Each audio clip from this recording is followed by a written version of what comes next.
Bismillahirrahmanirrahim.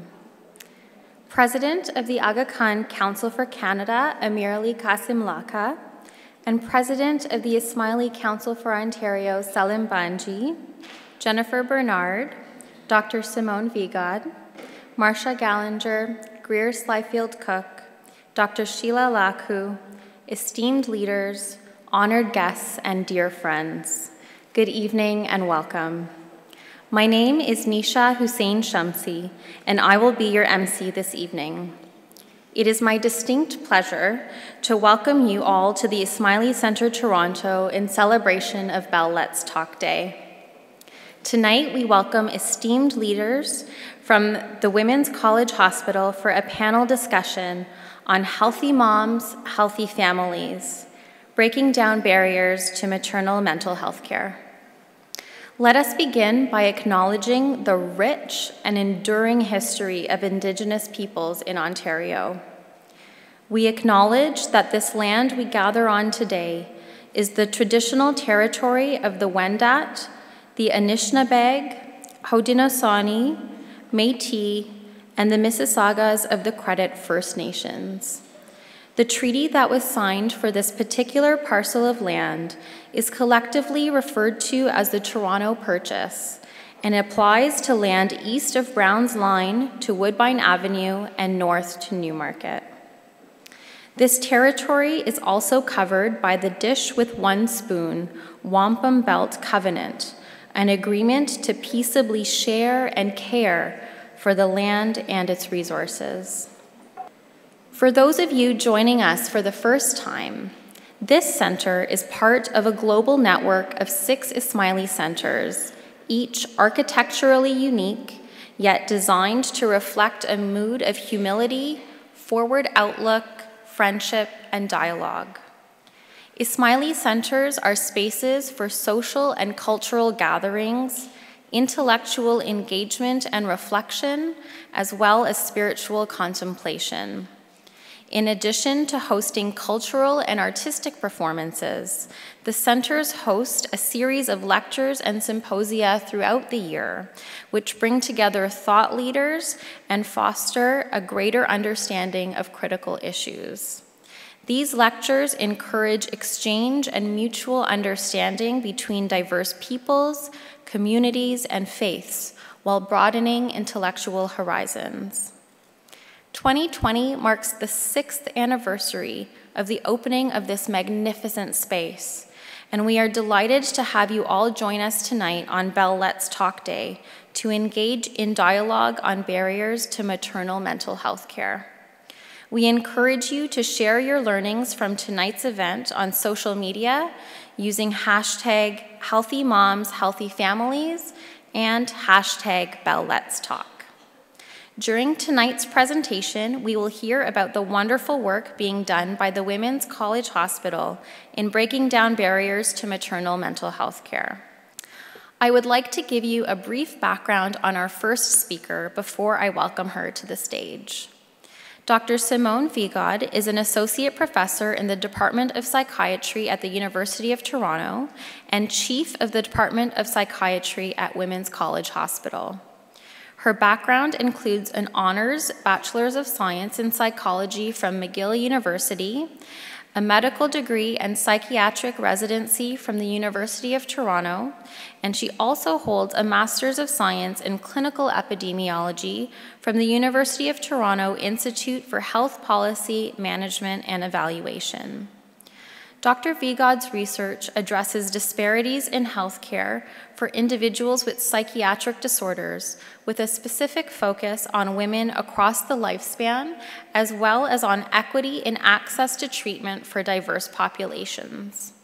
She is also an adjunct scientist at ICES, where she conducts her population-based epidemiological research focused on the health of women with mental illness and its effects on their children. In 2018, she obtained the Shirley A. Brown Memorial Chair in Women's Mental Health Research at the Women's College Research Institute, where she runs a clinical program that focuses on novel health system interventions to improve access to and uptake of care for women with mental illness. Please join me in welcoming Dr. Vigad to the stage. Thank you, Nisha, and thank you all for being here this evening. It's really a pleasure to be able to come and to speak to you about women's mental health and specifically about maternal mental health.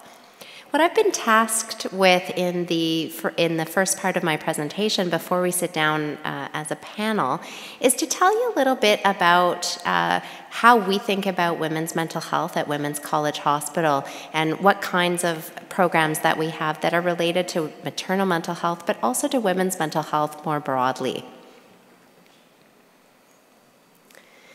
So the Department of Psychiatry at Women's College Hospital is Canada's largest clinical and research department of psychiatry that has a specific focus on the mental health of women. And so what that means is we think about issues that may be unique to women. Women have unique issues around the menstrual cycle, around pregnancy, postpartum, around the time of menopause.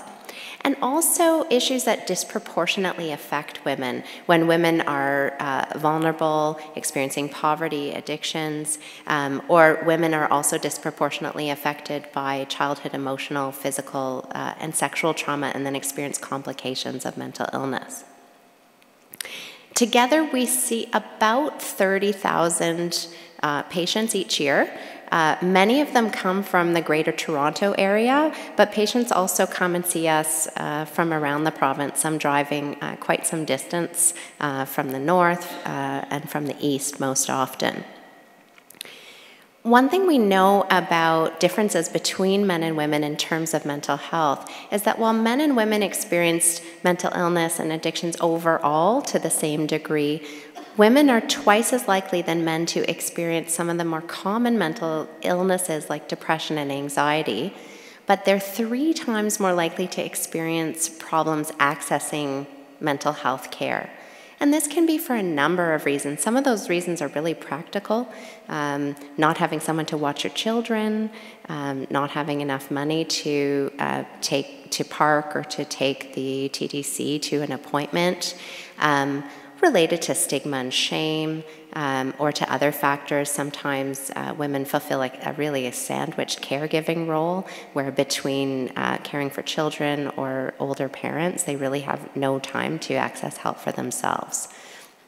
We know that the number of individuals who want to access mental health care, I was just having a conversation just before getting up on the podium about, with Bell Let's Talk Day, we have gotten as a society quite a bit better at talking, but with talk means that we also need to be thinking about how to act, because talking without action is not going to result in improved outcomes.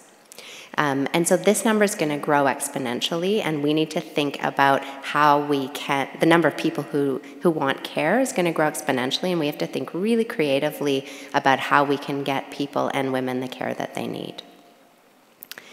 And so our department really wants to think about the 3 core areas. Sometimes we call this the 3-legged stool of an academic university hospital, of getting the best clinical programs developed, but also being able to educate and build capacity in trainees and in the community, and doing research so that we make sure that we have the evidence to support the fact that we're delivering the best clinical programs. We're not so big at Women's College Hospital. So the Women's Mental Health Program at Women's College Hospital, we're not going to be able to meet the needs of every woman in Ontario. But what we can do is we can think about ourselves as a nimble kind of living laboratory where we can test new strategies and we can advance clinical programs and then show others how to replicate them and do them and spread and scale them. So why do we need to focus on women's mental health specifically? Is there something different about women and men? So in the 1950s, have people in the audience, do people in the audience remember or have heard about the thalidomide tragedy? People familiar with that? So thalidomide was a medication that was prescribed to pregnant women who had severe nausea and vomiting of pregnancy, and it was thought to be safe. And then all of a sudden, there were babies who were born with quite severe congenital malformations, which was absolutely devastating.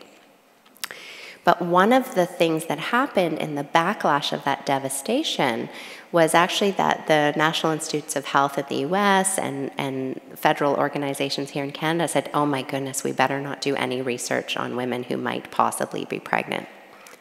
And so essentially what that meant is that even though women are the majority of people who seek mental health care, we didn't actually have research or research studies on pretty much any reproductive age woman from, age 15 to 49. And that was not until 1993, which was not that long ago, that it became mandated for women and for minorities to be included in clinical research in the US. It was even later in Canada.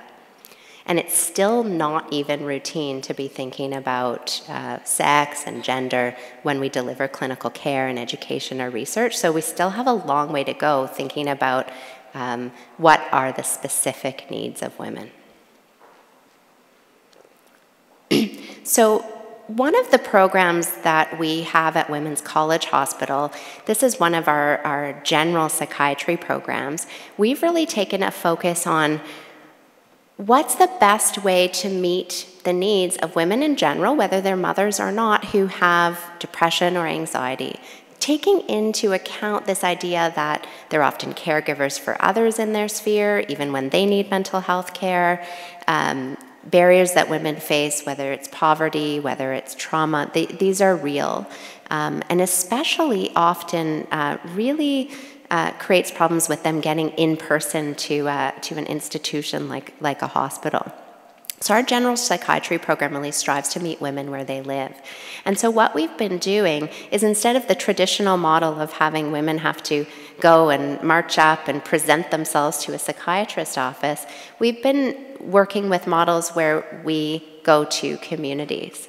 So where we have psychiatrists who come and who work, for example, in the YWCA Elm Street housing, at the refugee clinic, in a substance use service, in family medicine, in a clinic that's for headaches, which are really common among women, to provide supervision to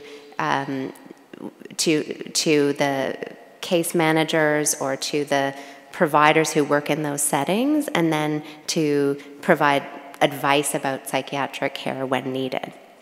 And you might think, oh, this is so simple. Why didn't anyone think of this before? But actually, these are models that have been in the United States for some time, but these kinds of models are actually relatively new to Canada. And so we're trying to understand, how well do these models of care work? Do women like them? Do they get better faster than they would if we were telling them they had to just, march off and wait in line at a psychiatrist's office? And then we have our, what we call our capstone specific programs that focus on mental health in women around these issues where women are disproportionately affected, like our trauma therapy program, and where women are uniquely affected around the reproductive life cycle and life stages, which is what we're going to talk about tonight. So our trauma program, about 50% of women with mental illness have suffered early childhood trauma. And we know that trauma, especially when experienced in early childhood, really changes the brain. It changes how we experience the world, and it changes our brain biology in terms of how we react to things, and that can make it very hard to treat mental illness in adults. And so for years, we've been one of the only hospitals in North America that has offered focused treatment for people with mental health issues who have a history of trauma. And people have come to train with us from around the world. So we've really been focusing here on how do we scale this expertise. And we've developed an international trauma talks conference We've written a book. And recently, we've received some funding to go into community organizations and work with their staff to develop a way to train their staff in trauma care so that the community organizations can continue to deliver that care themselves. So that's been really exciting. But now I'll bring you to our reproductive mental health program, which is what you all came to hear about tonight. So just to give you some context, there are about 400,000 births every year in Canada. We think that up to 20% of women are affected by mental illness around the time of birth, usually depression and anxiety, either in pregnancy or after pregnancy. When you calculate the impact that that has on the woman herself, on her family, on her child, that becomes very, very costly in terms of health service use and lost productivity. Here's the problem. We have lots of treatments. We have psychological treatments that we know that work. We have medication treatments that we know that work. But as few as 1 in 5 of these women are getting the care they need to feel better. And we think that one of the biggest issues is if we could just find ways to get women access to the care that they need, then we could really reduce a lot of these problems. Specifically, one of the pieces of research that we've done, thinking about the fact that more than half of Torontonians weren't even born in Canada, is to think about diversity in terms of these access to care issues. So about 20%, as you may know, of Canada's population is foreign-born. In fact, in Ontario, 25% of births, 1/4 of births are to women not born in Canada. And it's become very clear that immigrant women actually have twice the rate of postpartum mental health issues as do women born in Canada. About 12.6% for 6.7%, depending on when you measure it. However, despite having double the rates, immigrant women are half as likely to see a physician for their mental health issue, but just as likely to have severe mental illness and require hospitalization or something to that effect. And this really crosses almost all cultural groups and regions of origin.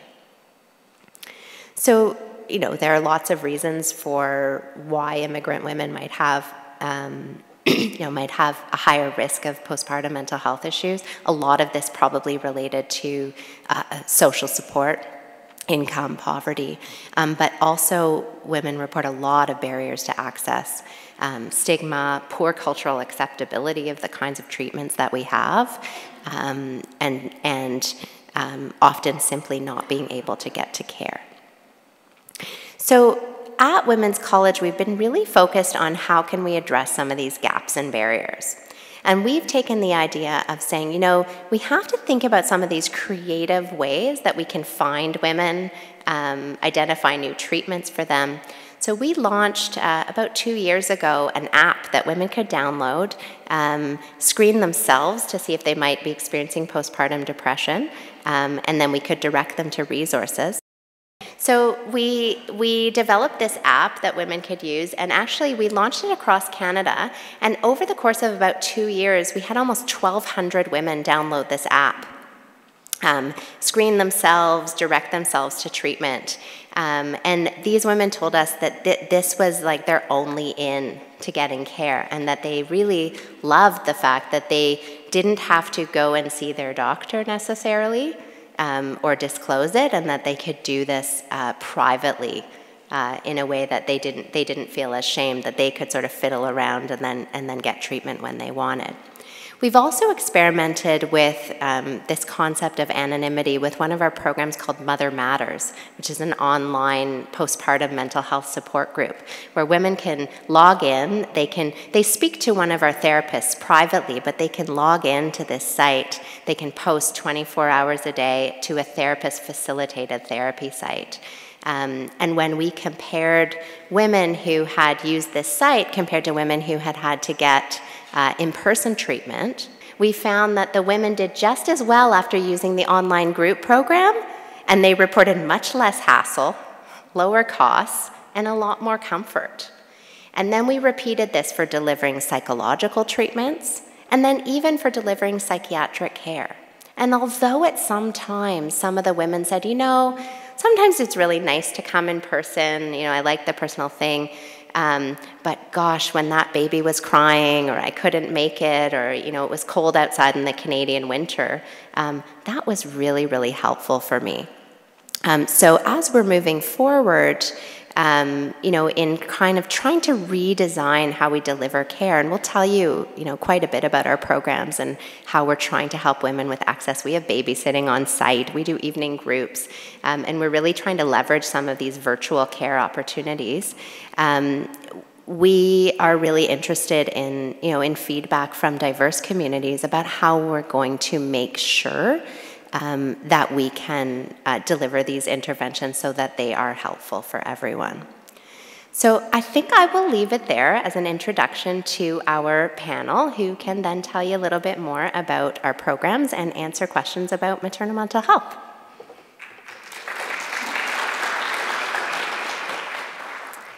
Thank you, Dr. Vigad, for that wonderful overview of the work that the Women's College Hospital is doing with women's mental health as well as maternal mental health. For the next portion of the evening, we will invite 2 more speakers from the Women's College Hospital on stage, along with our moderator, Dr. Sheila Laku. Before we welcome them on stage, I'd like to provide you with a brief background on our panelists. Greer Slyfield Cook has been working as a clinical social worker in women's mental health since 2001 and has been at Women's College Hospital since 2003. She currently works as a therapist in the Reproductive Life Stages program, providing individual, couple, and group therapy to women with mood and anxiety disorders in pregnancy and the postpartum period. She also holds an adjunct lecturer position at the Factor Inwintosh Faculty of Social Work at the University of Toronto and provides supervision to Master of Social Work interns training in perinatal mental health. Marcia Gallinger has counseled parents on managing the highs and lows of raising children for the past 15 years. She is currently working as a parenting coach on the Reproductive Life Stages team at the Women's College Hospital. The Parenting Support Center offers individualized coaching for parents struggling with mental health issues. Topics include bedtime, mealtime, screen time, and sibling rivalry. It is a safe place to access guidance that might not otherwise be available for parents. Our moderator for the evening, Dr. Sheila Laku, is a family physician who focused on primary care treatment for marginalized populations for 10 years at St. Michael's Hospital. After recovering from postpartum depression, Dr. Laku decided that it was time to change directions in her career, as she realized firsthand the importance of holistic care and complementary medicine to help support her own recovery. She currently practices at Union Health, a primary care clinic that uses virtual care technology to help deliver integrative, holistic care to patients, and she also provides lifestyle counseling at the 180 Health Integrative Clinic. Please join me in welcoming Greer Slyfield Cook, Marcia Gallinger, and Dr. Laku to stage. So I'm really excited to be the moderator for this panel. It's a topic that's close to home for me. And by looking out at the audience, you can see that very many people are interested in this. I'm sure many people have been touched by either having mental health challenges themselves or from a loved one. So I'm excited to hear more about the services offered at Women's College Hospital and pick your brains. I wish I had you as a resource initially when I had questions about parenting, so it's great to know that Women's College Hospital does offer this. So I just wanted to chat about the Reproductive Life Stages program particularly, because I believe all of you guys are involved in that. And perhaps how patients can get referred to this program. Is it through family physicians? Are there self-referral processes? Perhaps give us an idea of some of the wait times and barriers to access this program, if there are any. and perhaps maybe some resources that people can have in the meantime while they're waiting to access care. So maybe I'll take that one because it's operations. So the Reproductive Life Stages program sees pregnant and postpartum women, as well as women who come for pre-pregnancy consultation. So if they're planning to get pregnant and they've struggled with mental health issues, those women we will see and book for like a one-off or a couple of sessions to get them teed up and ready to go, because we really believe that the biggest way to make impact in perinatal mental illness is actually if we can prevent it from happening in the first place. And then we follow women during pregnancy and postpartum, and women can be referred from family physicians, from they're sometimes referred by obstetricians, sometimes from other psychiatrists, and also from primary care, so family physicians and nurse practitioners, and also from midwifery. And then we follow women through pregnancy and the postpartum period, and women can be referred whether they're pregnant or postpartum. We see about 1,500 women every year through the program who all receive treatment. And so what happens when a woman comes and when a woman is referred is within 3 to 4 days she receives a phone call that her referral has been accepted, and a scheduling of a call with our triage intake worker, which will be scheduled within the next, right now the triage calls are being scheduled really within about 2 weeks from referral. And then that call is about a 20 to 30 minute call to understand, to get some context for what it is that the woman needs, and also to make sure that she has information about all of the community resources. For example, Healthy Babies, Healthy Children is a public health program that runs all through Ontario, and every health region can provide nursing home visits, supportive care. There are also peer support groups. So we've really found that when we have a curated risk list and we can make some recommendations to women that are either location-specific, culture-specific, or at least just give them a little bit of a stamp of approval, that can be helpful, as well as sometimes self-directed resources. And then also, that also allows us, if a woman is like much, we're not an emergency department, but if it's more urgent, we can make time. And then after that, within about, right now I think we're running about 2 to 3 weeks after the intake appointment, women will have an appointment with a psychiatrist. And then at that point, the psychiatrist does an assessment and helps make a care plan, which sometimes involves us going back to the team to decide, what's the next step? Will the woman receive psychological treatment? And Greer can maybe talk to you about some of the group psychological treatment that we have. Might she need to see Marsha for parenting support? We also have 2 child psychiatrists who work with us, because sometimes women come with us pregnant or with a baby, but then the session is about, but it's my 3-year-old that's, right? And so, or my 5-year-old or my 18-year-old, right? And so having child psychiatrists work with us has been amazing when we can treat the whole family together. And then from there, the psychiatrist will almost always follow up with the woman. If there are medications needed, the psychiatrist will do that, and will provide information back to the referring physician. And then at that point, the woman, if needed, enters our program. So really, from referral to consultation and a plan for care shouldn't be more than a month. We really believe that at this time period, it is so urgent. No, that's a great overview, and so perhaps we can chat about some of the work that you guys do in the groups and with the parenting coaching as well. Yeah, so I can tell you a little bit about some of the therapy groups that we have. As Dr. Vigat had said, once folks kind of come to us for therapy, they've already been seen for a psychiatric consultation, and either individual, group, or couple therapy might be part of that treatment plan that's been developed. So we have a group that's based for pregnant women, and that group focuses on helping people to develop skills to manage symptoms. So sort of stabilizing symptoms, managing symptoms of mood and/or anxiety, building insight into stressful factors in their lives, communication with partner and family members, and also sort of helping to support people to become more or reintegrate into the activities of their life that they've been maybe haven't been as accessible to them, and thinking about the postpartum plan for themselves. We have a postpartum group that's interpersonally focused, which means that we're focusing on the relationships in people's lives in postpartum, both with their family of origin, new family with partners, the relationship with their baby.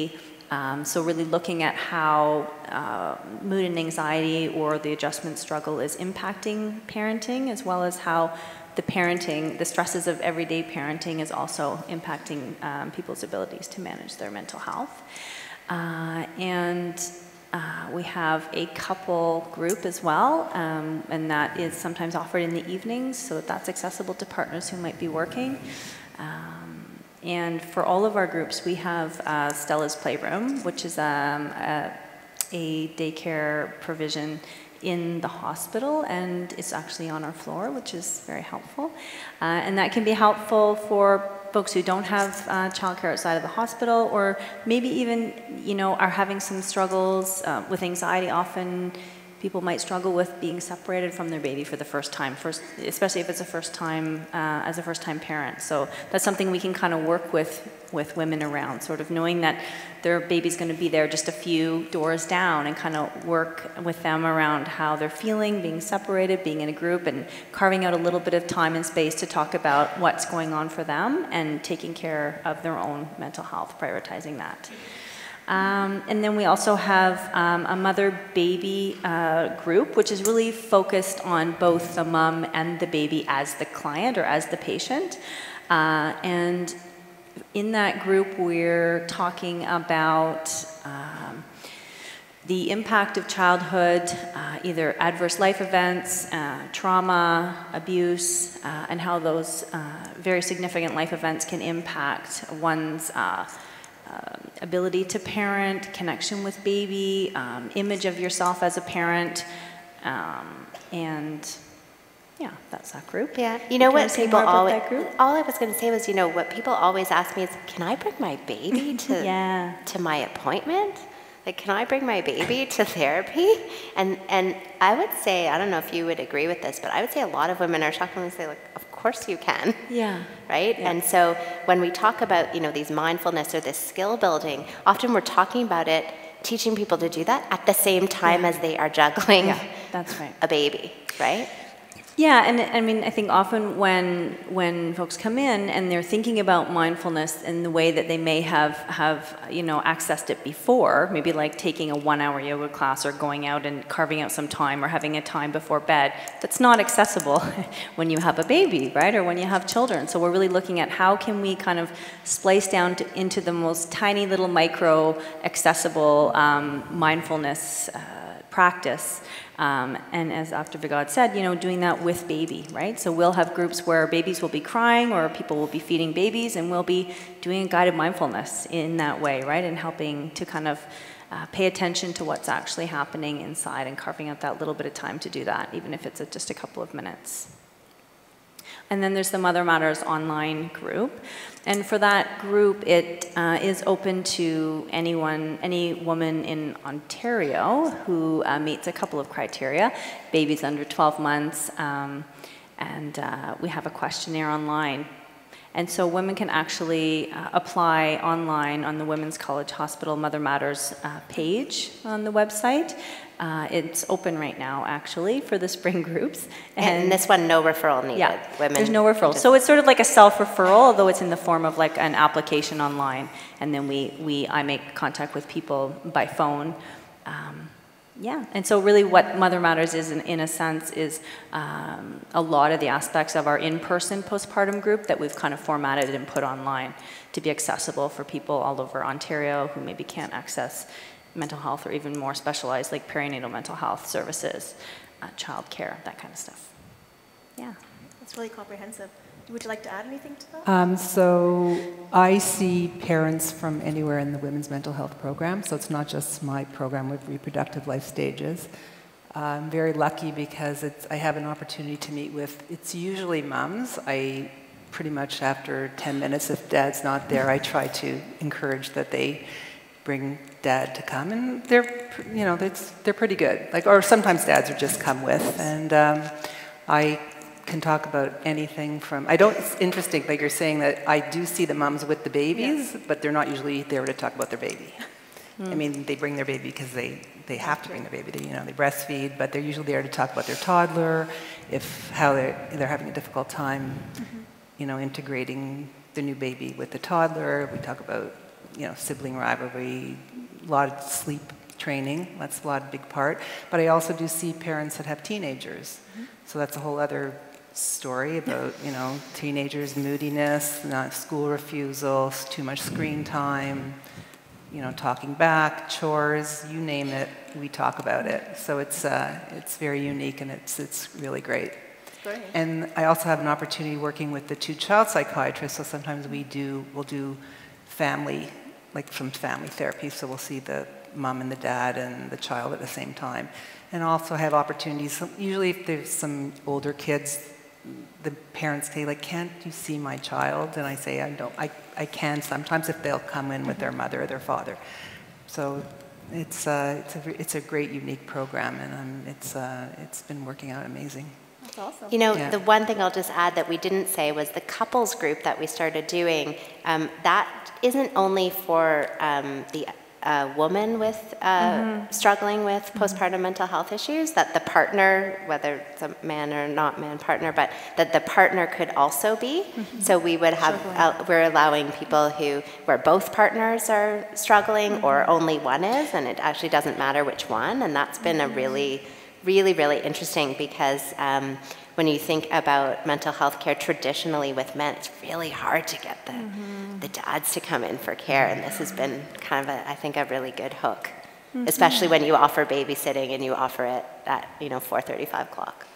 Yeah, and I think it's an opportunity to kind of not only look at both how you're adjusting to the new role of parent, but also this other additional role of being a co-parent with your other parent, right? And so there's sort of like all these additional roles, and also as well as managing your mental health. Yeah, and I also encourage if parents are helping them with their children, and there's some issues between the mother and her mother-in-law, so I try to encourage them to bring them with too.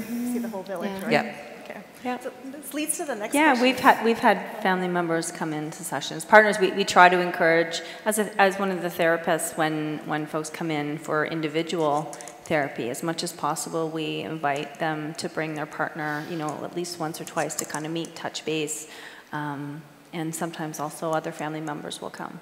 And I would say we do that too in the psychiatrist's office. Sometimes we're supposed to be the pill pushers, right? Like we're the ones who have to talk about medication. But when women have more severe illness, or they're not getting better with the psychological treatments alone, we do start talking about medication. And the funny thing about pregnancy and breastfeeding is suddenly it's not just the woman often doesn't feel like it's her decision anymore, and it's kind of everybody's decision. So we also do a lot of like partner and family work, also, especially around the medication. Yeah. Involving in treatment plan and education. Oh, that's great. And what would you suggest, or how could loved ones support their loved ones if they're going through mental illness? What are some practical tips for fathers, grandparents, aunts that might not be connected with the services at Women's College Hospital, but notice that the new mom is having anxieties not herself? What can they do? I think, maybe something to start with is we're often pretty comfortable asking about how baby is. When someone has a new baby, how's the baby? What are they doing? But asking how mom's doing, how are you doing? Just asking the question. Providing a space, and maybe also validating how, being able to say it's hard, right? And maybe sharing some of the struggles you've had as well, perhaps in having a newborn.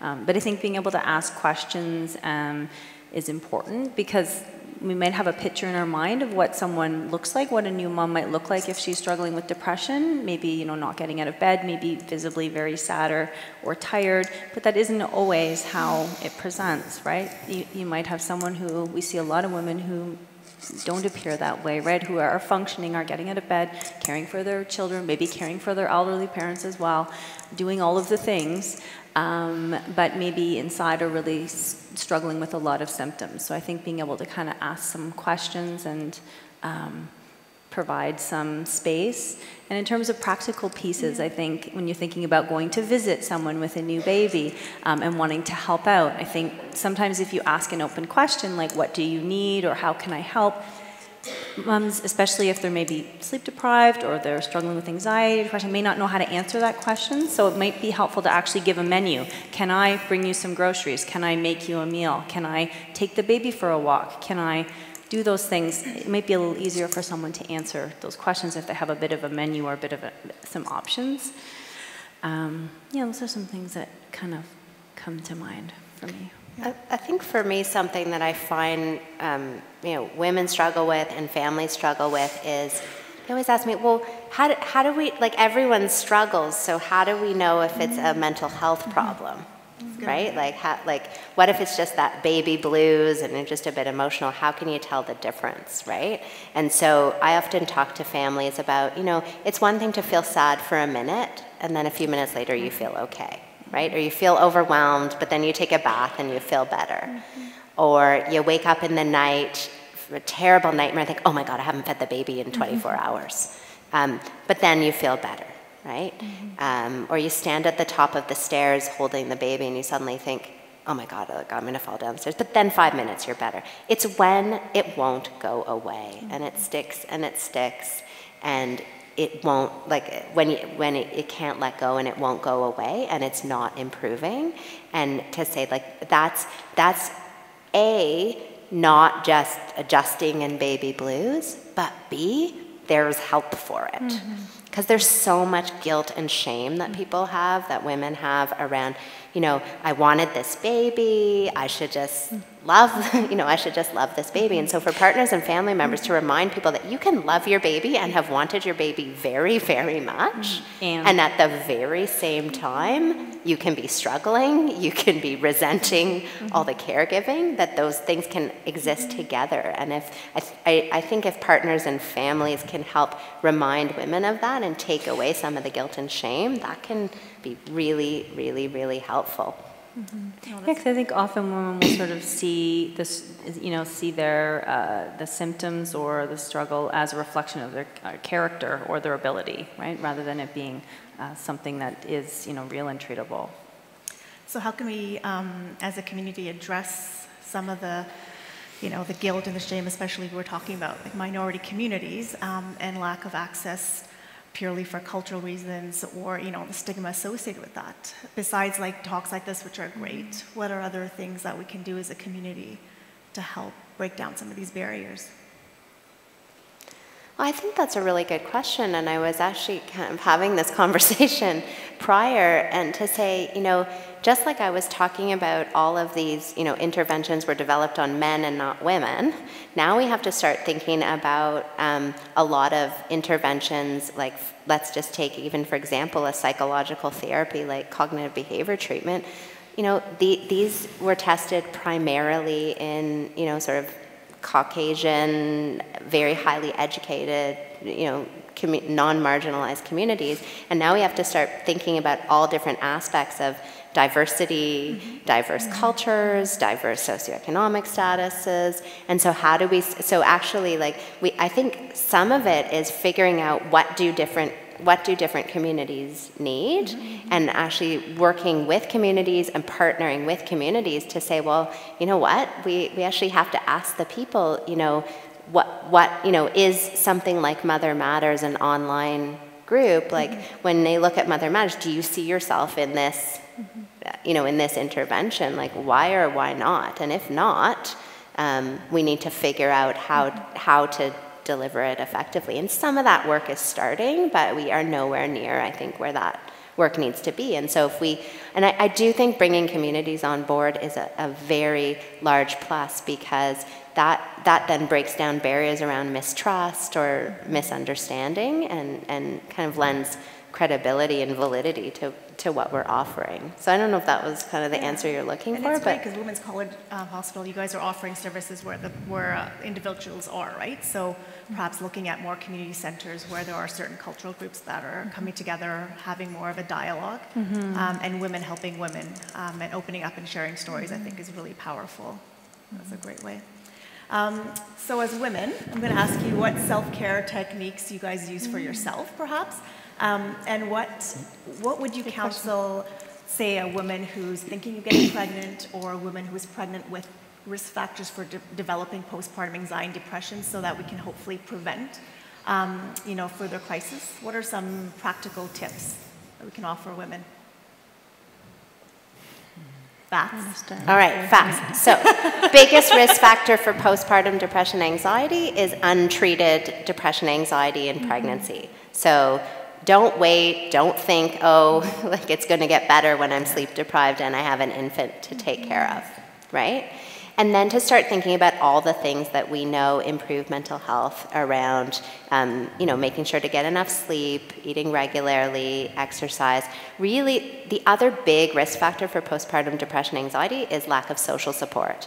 So thinking about planning out where you're going to get your practical social support from and where you're going to get your emotional social support from. And those may not always be exactly from the same place. So I think that's a big piece of where we start. And the other concept is also around, it's around perfectionism, around the concept of, it's actually good enough to be good enough parents. Then in fact, what we don't want to do is think that we need to be perfect, because then our children will just say, oh, you need to be perfect? And if you're not perfect, then you're a complete failure. Like, that's not what we want to teach them. So it's actually okay if we model that we can be good enough and we can be imperfect and learn from our mistakes and kind of keep our self-esteem and keep going. Right. And I think with those, so those very practical things, and then getting yourself into the psychological mindset that you're not superhuman.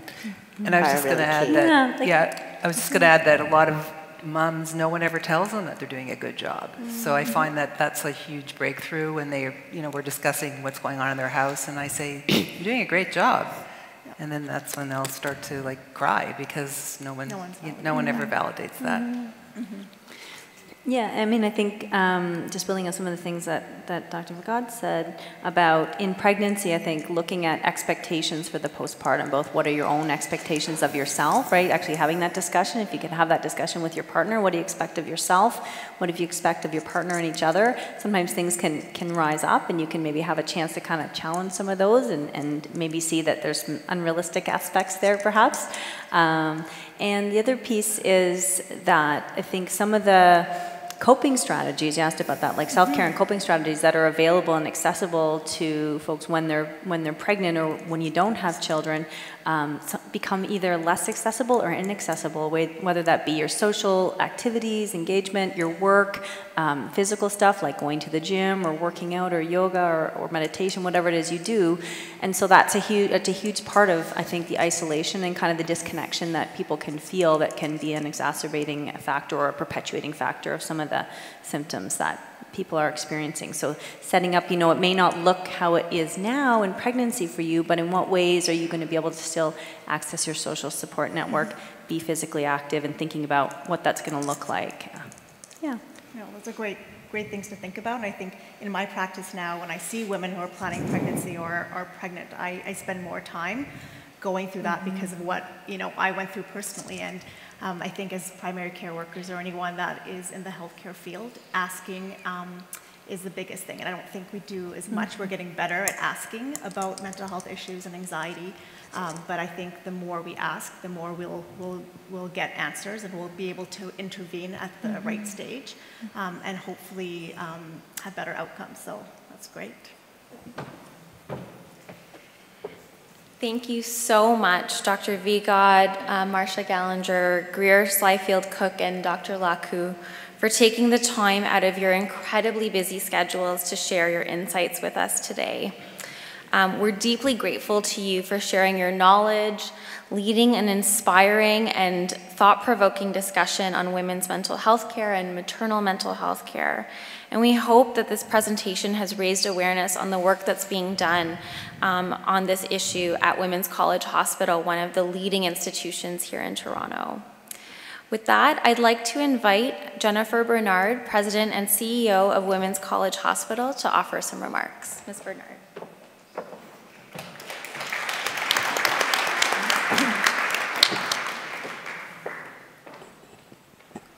Good evening, everyone. I'm going to be brief. I'm actually the CEO and president of the foundation, and I'm here just to thank and be very grateful for your presence here tonight.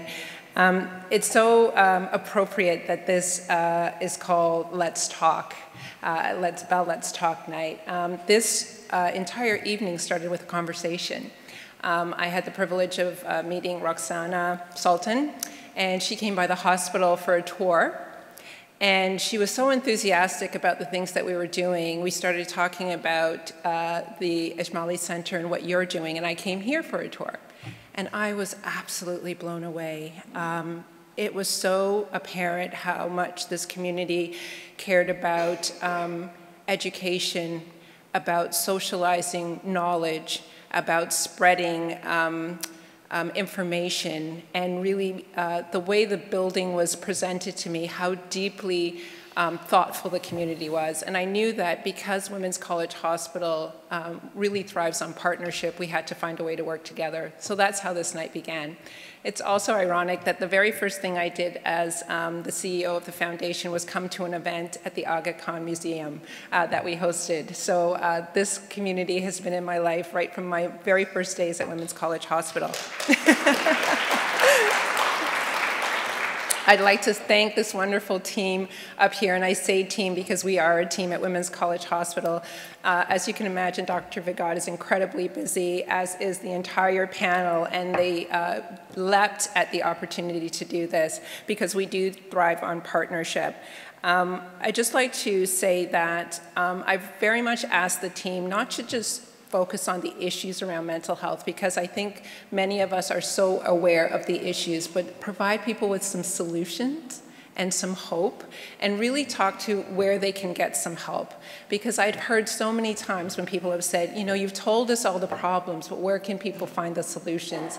And what we pride ourselves at Women's College Hospital is having the courage to really step into new places and have new solutions, particularly for women. For those of you who don't know much about Women's College Hospital, we were the hospital founded by the first female doctor in Canada, the first woman to be licensed to practice medicine in Canada, Emily Stowe. And it was also the first place women could be trained to become medical doctors in Canada. And we take that heritage very seriously. And we have women at the center of everything we do, but we know that when women are healthy, everyone is healthy. And we are truly trying to build a healthier, more equitable world. And my final words are around what we're doing next. Research, as you can hear, is going to seed the future. We need research that touches all communities, and for many years it didn't. And we are very much looking forward to working with the Ismaili communities and communities across Ontario to help extend research in this incredibly important area that touches so many people. If you'd like to learn more about what you heard tonight or more about Women's College Hospital, please visit our website. You can participate in our events. We have a wonderful mental health walk on June 6th that celebrates this very special area, and we look forward to many more evenings where we can talk. Thank you so much.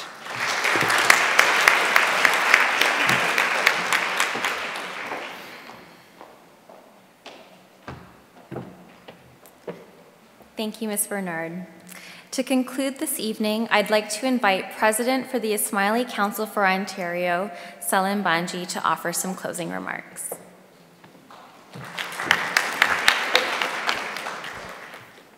Bismillahirrahmanirrahim. Distinguished speakers, guests, ladies and gentlemen, good evening. As we conclude our evening together here at the Ismaili Center, Toronto, I wanted to spend a couple of minutes to reflect on the purpose of our gathering in this space today. The Ismaili Center in Toronto reflects the commitment of His Highness the Aga Khan as the spiritual leader of the Ismaili Muslims to Toronto and to Canada. The center strives to not only be a place of gathering for prayer, but also as a place for intellectual discourse. Through programs such as the one held tonight, this center creates an understanding of the values, the ethics, the culture, and the heritage of Ismaili Muslims. The ethics of Islam bridge din and dunya, the spiritual and the material aspects of life. We strive to enable each person to live up to its exalted status as a vicegerent of God on earth. With this objective, we engage in thought-provoking dialogue on topics such as maternal mental health. On behalf of the Ismaili Center, I would like to thank the Women's College Foundation President, Jennifer Bernard, Dr. Simone Vigod, Greer Sliefeld Cook, Marshall Gallinger, and Dr. Shaila Laku for engaging us in the spirit of dialogue, enrichment, enlightenment, and guiding us to the future of maternal mental health care. I was particularly struck by the complexity of the topic, but also impressed by the ability of the speakers to motor up their key messages and offer practical guidance and tips. Thank you very much for that. I would also like to thank Bell for their support with this event and their continued dedication to raising awareness about mental health. Thank you to Nisha Hussain Shamshi for being such a wonderful host today.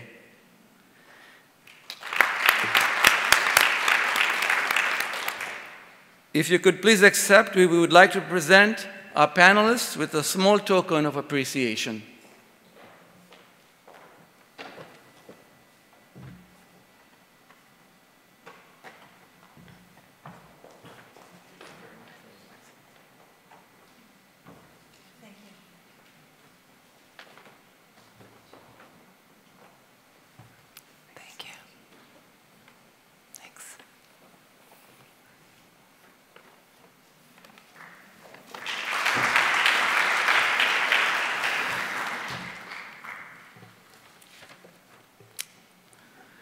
I would also like to take this opportunity to acknowledge the tremendous efforts of the many volunteers who give selflessly of themselves. Tonight's event and the hundreds of events that we have hosted here at the center would have not been possible without all of these volunteers' efforts. A sincere and heartfelt thank you to each one of you for your dedication and professionalism.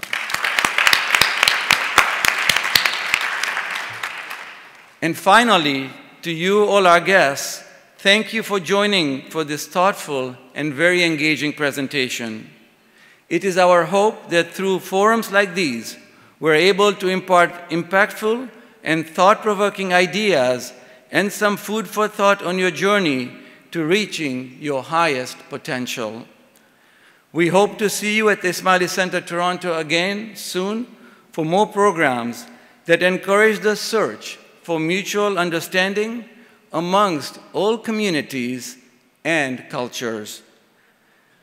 We invite you to continue tonight's conversation with some light refreshments in the lobby. Thank you for joining us, and have a wonderful evening.